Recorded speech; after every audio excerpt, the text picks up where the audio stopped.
everybody? It's Davey from the 80s, and you are now entering the Cinema Chop Shop. So park your ass right there. And while you're there, don't forget to hit the like, the share, and the subscribe button down below. Today is Monday, so you already know it is Monster Monday.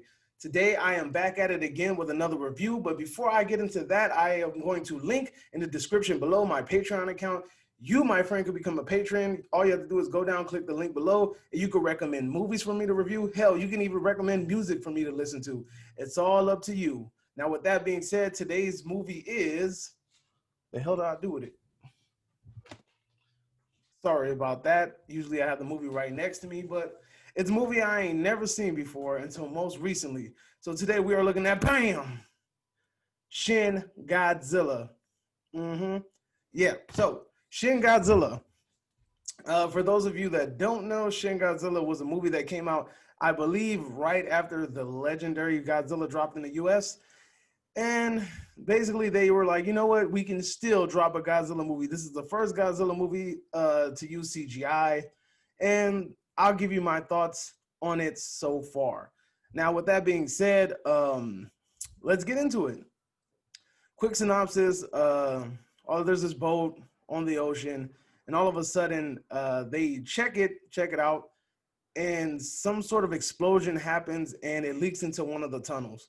Long story short, they find out that this leak or this explosion or whatever it is being caused by a creature. Now, when it's being caused by a creature, you find out that it's Godzilla. Fast forward. The whole movie is basically them finding out a way how to defeat Godzilla as he is basically stepping up the evolutionary ladder. The movie concludes with them finding out a creative way in order to defeat Godzilla by using like some sort of coagulant and also by freezing him, which to me was a very realistic and honest way of attacking such a creature. And I'm going to get into the details about how I feel about this ending a little bit later. So, what did I think?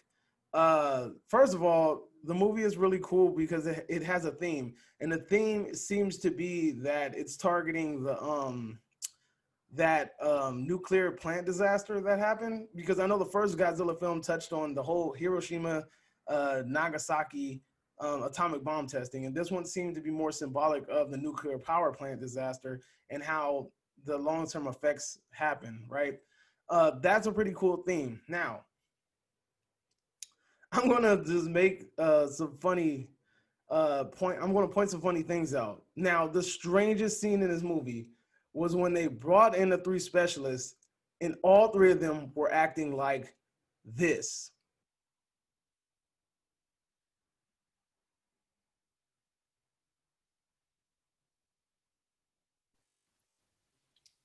So how do we beat Godzilla? Right? So honestly, when I saw that, I was just like, why is there just this long, awkward silence and nobody's talking? It was to me, it was the most ridiculous damn thing ever, right? So I sat there and I was just like, yo, that was pretty awkward. And this movie is kind of filled with awkward scenes. There's just these random pauses of silence during this film. And at first I was watching the sub version, right? But then you have all the stupid titles keep on popping up like this, right? You have like, they're explaining everybody's ranking, what everybody does. And to me, it just got kind of annoying. And so I had to switch to the dub. Switching to the dub, I eventually took away all of that stuff. But then you have a scene that popped up like this. Monster. We don't have time to argue over Bruh. semantics. They literally have an ingredients description on the screen. I mean, seriously, the font was covering the whole damn screen. And I'm just sitting here like, yo, like, is this like a title? Is this a Star Wars title screen? Am I looking at the list of actors that are appearing in this movie? Is this some sort of like bread recipe? I didn't know what I was like, whoa, like I was kind of taken back by it, right? Now, in my honest opinion, the biggest disappointment in this film was this.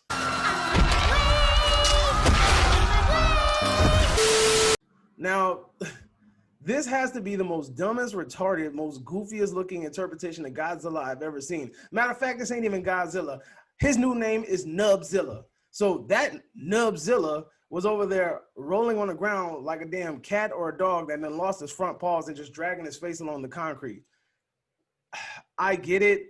I understand that this was supposed to be a nod at the evolutionary ladder and how things that were aquatic slowly went to land, and then eventually from land they sort of, I guess, died out until they eventually became they grew the evolutionary needs in order to survive on land, and then they went to the next step.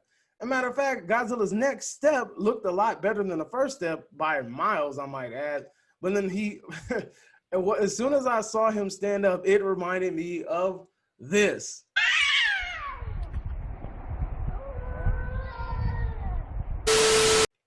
Yeah, bro.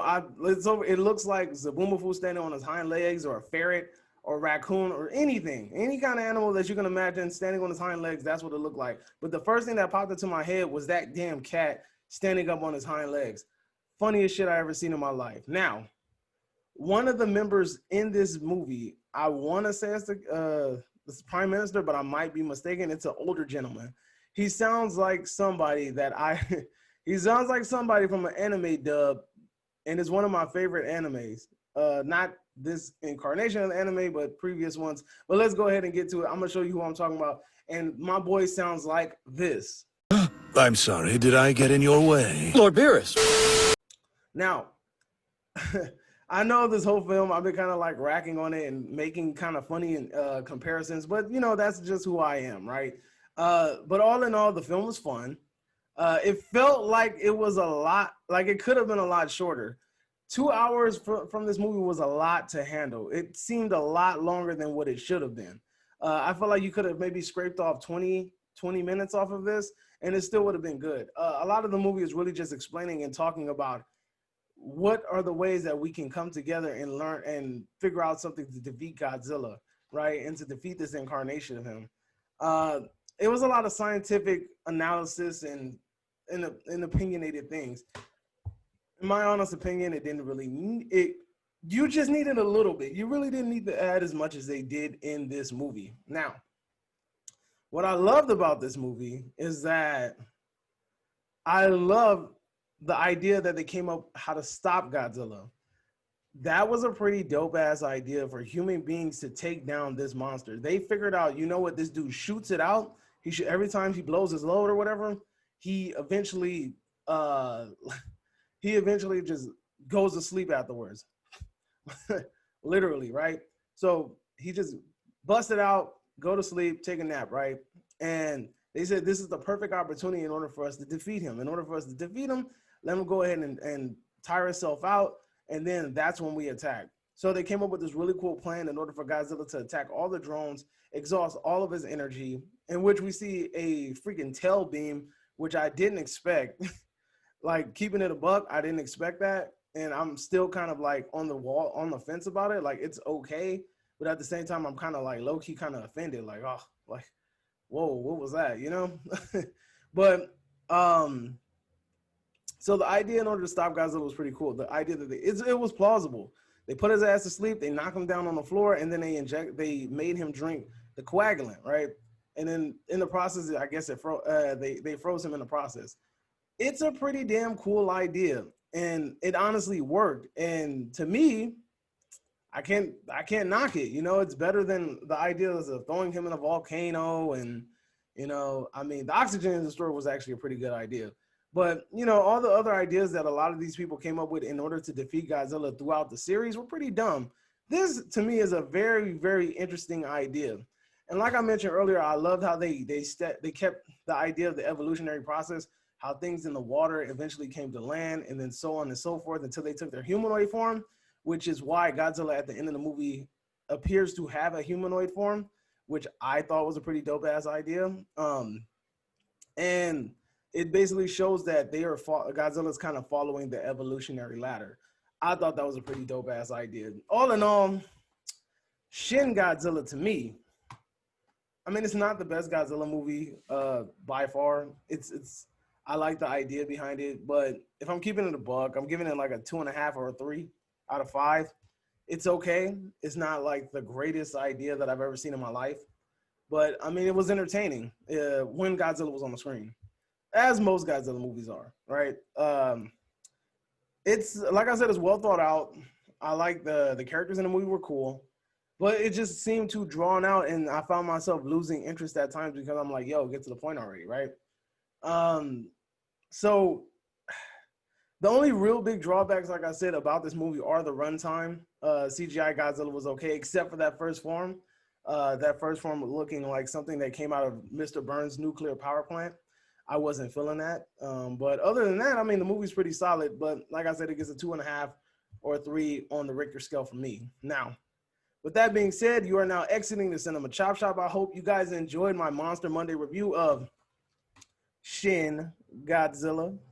And I will see you guys next Monday for my next review. God knows what it is. And if you haven't done so already, make sure you hit the subscribe button on the way out. Check the description down below. You will find the Amazon link for Shin Godzilla, and you will also find my link for my Patreon account. You could become a patron, and you can help me create content. With that being said, you are now exiting the Cinema Chop Shop. Adios, and see you guys.